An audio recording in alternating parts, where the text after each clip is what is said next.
From the bank's pillared entrance, 6-foot-faced robbers staggered into the daylight with their hands cuffed behind their backs, each with the hand of a police officer on their shoulder, dazed, confused, some near to tears as they wondered how the hell it had gone so wrong. They just risked it all on an empty room. Bollocks.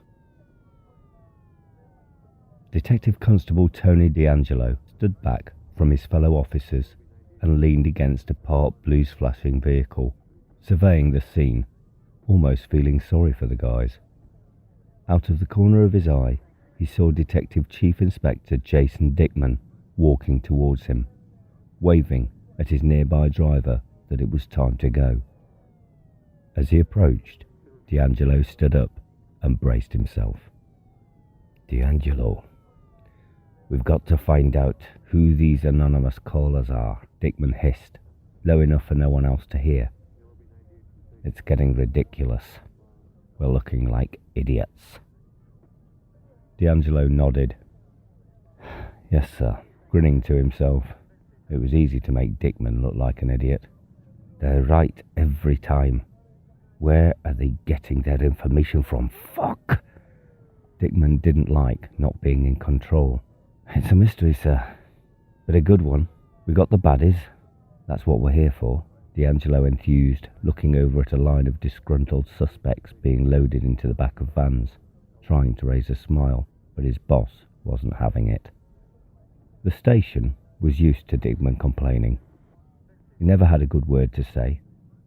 As D'Angelo looked into his dissatisfied face, pink with alcohol and thin-lipped with frustration, he tried not to focus on the dark blue vein furiously pumping across his forehead.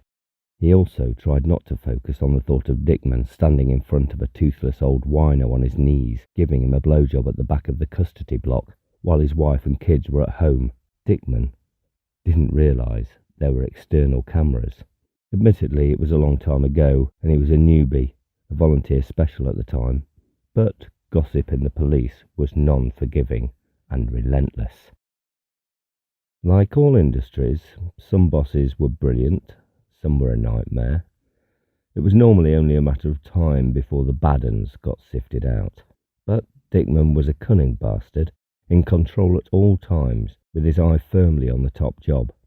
Anomalies made him look stupid, and he didn't like looking stupid. He wasn't what D'Angelo called a proper copper. He was more concerned about himself than protecting others. He shouldn't have been in the force. He didn't have the right personality for it. A politician, maybe. A policeman, no.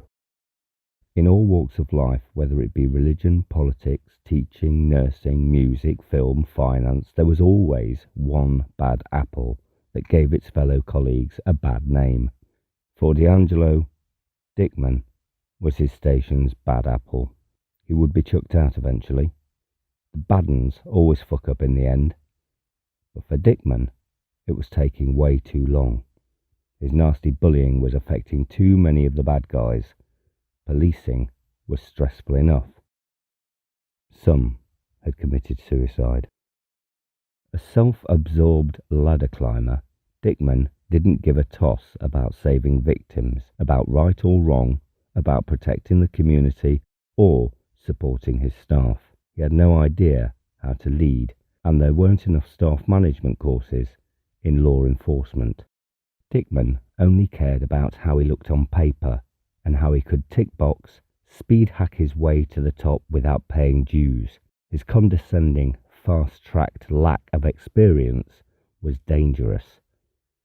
Dick by name, Dick by nature. When in Dickman's company, D'Angelo would bite his lip, say the least amount as possible, and try to work around the man's stupidity. A dangerous man to upset. He had a cruel fondness for getting colleagues in trouble, for dobbing them in it. Getting an officer stuck on was his way of deleting competition and keeping staff quiet.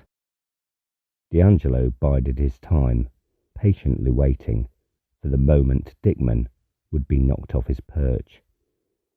It was a matter of time. Karma doesn't miss a trick, but it just took way too long sometimes.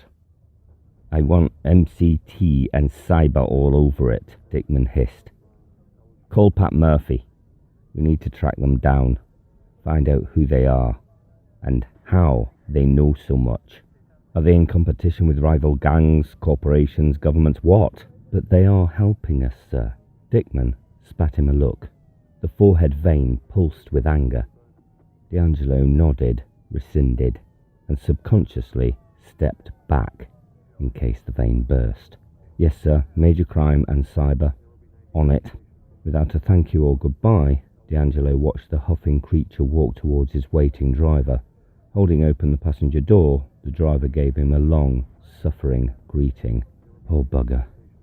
Fancy being stuck in a car with that for hours, D'Angelo muttered under his breath, wanting to buy a pint for whoever had scrawled, "Cuntman is a dick," on the back of a cubicle door at the station's gents. He pulled his phone from his pocket and dialed Pat Murphy's number. As he listened to the ringtone, waiting for it to connect, he looked up to the skies and nodded. I know you're there. My mum used to tell me so, and I'm grateful. We're understaffed, underfunded, and run by a bunch of idiots with zero people skills. Ignore him and keep sending the intel. We need all the help we can get. He thought for a moment, squinted his eyes, and cautiously asked, Do you take requests? He raised an eyebrow, as if waiting for a reply. Nothing. He carried on. Can you do something about him?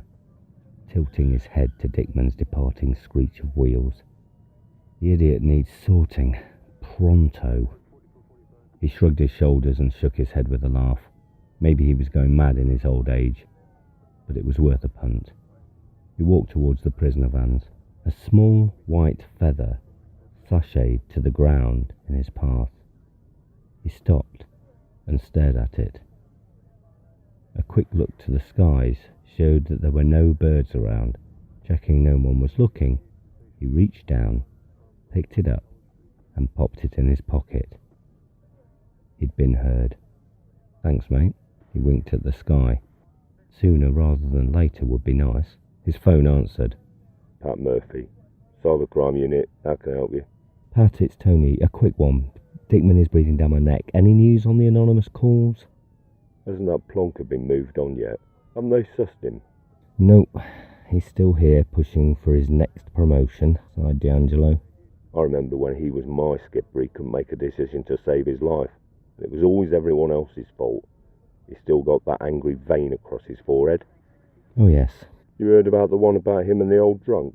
Yep. D'Angelo raised his palm. Don't go there. I'm going to retch. Murphy laughed. Yeah, it's enough to put you right off your burger and chips. Right then, tip-offs are a strange one. They've been increasing steadily over the past few years, but we're not complaining. Each one has been gold. We're not sure who or where they're from, whether it's one source or multiple. They'll each have different physical characteristics and audit trails. Maybe there's a cultural shift for folk to be more a part of their own protection, to be law enforcement eyes and ears on the ground, a bunch of underground Miss Marples and Columbos. He mused.